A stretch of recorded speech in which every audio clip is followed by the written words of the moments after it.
Hi everyone and welcome along to a whistle-stop look at the next leg of the Kipco British Champions Series, the King George. Shortly we're going to take a look at some of the leading contenders. But first, this is the fifth race in the middle distance category of the British Champions Series. So let's take a look at the stories so far. And they're off and racing. Flincher for Andre Fabre, Maxime Guillon, ambivalent with Cirrus de Zebra nosing to the front. Flincher continues to stay on, but it's Cirrus de Zebra who leads, edging back in towards the rail from Flincher as they enter the final furlong. Cirrus de Zebra by over a length. Flincher in second place, and it is Cirrus de Zebra, this wonderful great trotter, that will win his sixth Group 1.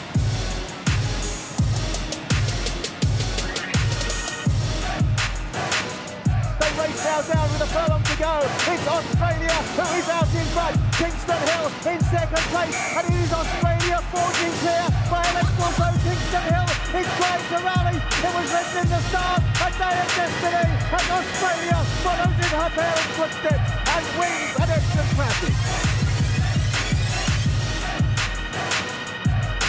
They head down towards the last furlong.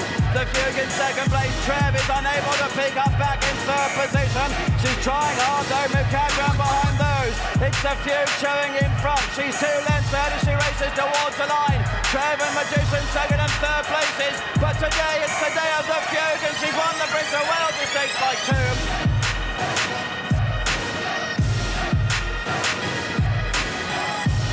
Muckengram has to hold on for one more furlong. In second is Trading Leather, still with 2.5 lengths to find. Somewhat running huge on the inside in third. Kingston Hill has taken fourth, but racing towards the line. It is Muckengram and Paul Hannigan, and Muckengram wins the Coral Eclipse.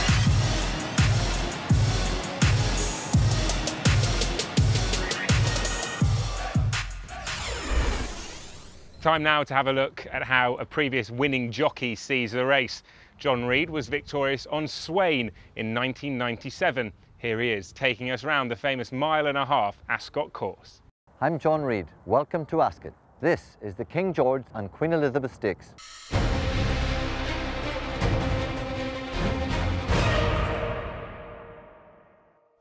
This is one of the most important starts of the year, the King George and Queen Elizabeth Stakes. It runs downhill the first bit, as you can see here. When you jump out here, you're trying to get a position. Sometimes horses get a little bit of a run on and start going a little bit faster than you want to go. It sort of gets the race set up. But you need a position. It's like any race, you need a position. So you've got to lay up a little bit. You can't let them get away. When you get down the bottom here, you want to just find a bit of a rhythm. But you certainly don't want to be pulling all the way down here. In a minute or two we start. First a little bit of a right-hand turn. It's a crucial bit. You don't want to be in too much trouble here, but it's a nice easy bend. Ground starts to flatten out a bit, and then we head down into Swinley Bottom. And the bend starts, and it starts to swings all the way into the back, the bottom straight. We've got a mile to run from here. We've gone 4 furlongs already, and as we turn into the back straight, hopefully you've got your horse in a nice position where you want to be. And of course you don't want to be too far away around this track. It's a track that you do want to be reasonably handy on it, as long as the pace is right. And we've got a good 2 or 3 furlongs to run here. This is the bit where you want to get your horse moving along nicely, start looking for positions where you're going to go, who you're going to follow. When we get to the bend out of the bottom here, you might even think of coming out off the fence a bit and getting out a little bit wide for the start of the bend. Now we start the bend into the straight. From here, you don't want to be far away. If you're more than 5 or 6 lengths off the leader, I'll promise you, you're going to be in big trouble, because you've got good horses in front of you and you'll need to be not far away. You've got 3 to run, the race will be on, they'll be off in front, and you'll have to be chasing.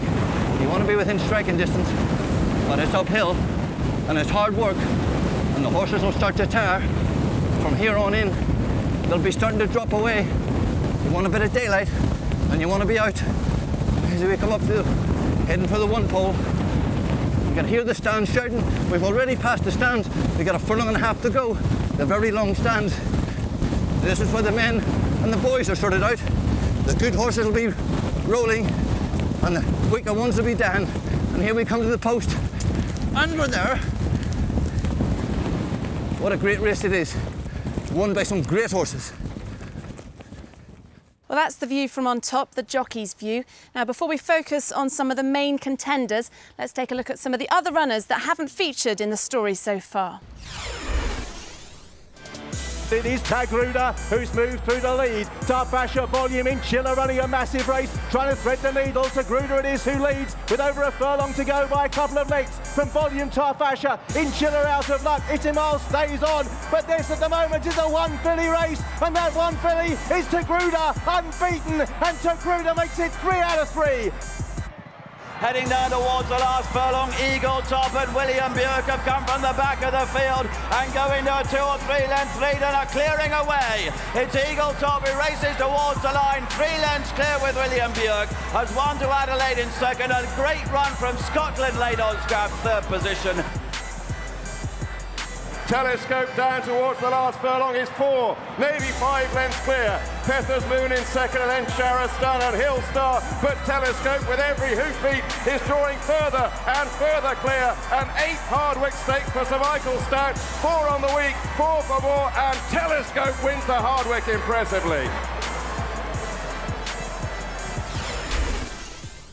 Well, in this year's race, we've got a surprise entry from the fillies and mares category in Oaks winner Tagruda. Also another one for Sheikh Hamdan in Macadrum, who won the Coral Eclipse. So it's going to be an interesting choice for the jockey, the stable jockey, Paul Hannigan. Yeah, because obviously going into this year, he had some very nice horses. Tagruda's elevated herself to the top of the tree in terms of the 3-year-old middle distance fillies, and a fascinating entrant into the race has added a new dimension. She gets a lot of weight from her elder rivals. Macadrum was given a peach of a ride by Paul to win the Coral Eclipse from the front, got the fraction spot on, kicked clear, lasted home. He's already shown throughout his career he's a very talented horse. If it was me, luckily I don't have to make the decision, but if it was me, I think you have to side with Tagruda. Macadrum's been beaten in Group 1s in the past.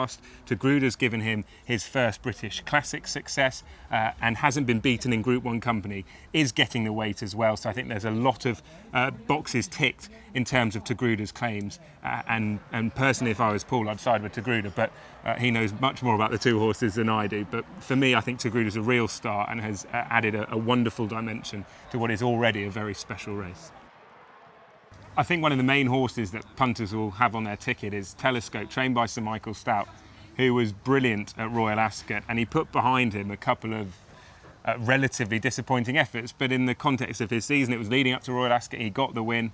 He was beaten at Chester. When the ground was right for him, we saw how good he was, and he's a typical Stout horse that's improved with age, and another horse with a big reputation who backed it up at Royal Ascot recently. That's probably why, as you said, came to Royal Ascot, won by 7 lengths, and following the same route as Harbinger, who did exactly the same, the double, Hardwick, then the King George, and he won by a massive 11 lengths, a record distance. So, and the Highclere Thoroughbreds, or the syndicate there, will be looking to do exactly the same, and Sir Michael Stout has a fantastic record, of course, in this race. Yeah, Sir Michael Stout's got a great record, and Telescope will have plenty of people cheering him home at Ascot.